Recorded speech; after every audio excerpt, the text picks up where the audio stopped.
यांच्या बापाची कंपनी आहे? त्यांच्या बापाची कंपनी नाही।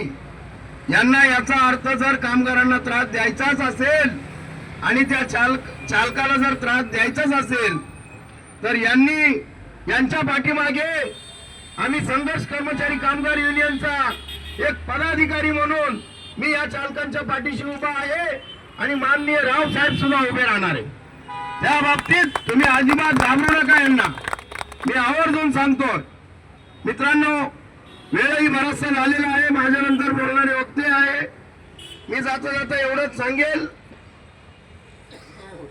येणाऱ्या 24 तारखेला जे काय आता तुम्हाला व्यवस्थित नायर साहेबांनी सविस्तर सांगितलं, येणाऱ्या 24 तारखेला 24 तारखेपर्यंत अल्टिमेट आपण प्रशासनाला दिलेला आहे आणि प्रशासनाने जर योग्य ती दखल घेतली नाही, परमनंट कर्मचाऱ्यांच्या बाबतीत असेल, वेतन कराराच्या बाबतीत असेल, वेटलिजिंगच्या बाबतीत असेल, सेवानिवृत्त कर्मचाऱ्यांच्या बाबतीत असेल, आणि जर योग्य तो निर्णय मिळाला नाही तर जो काय आपले नेते आदेश देतील, राव साहेबांच्या खांद्याला खांदा लावून आपण सर्वजण उभे राहणार ना?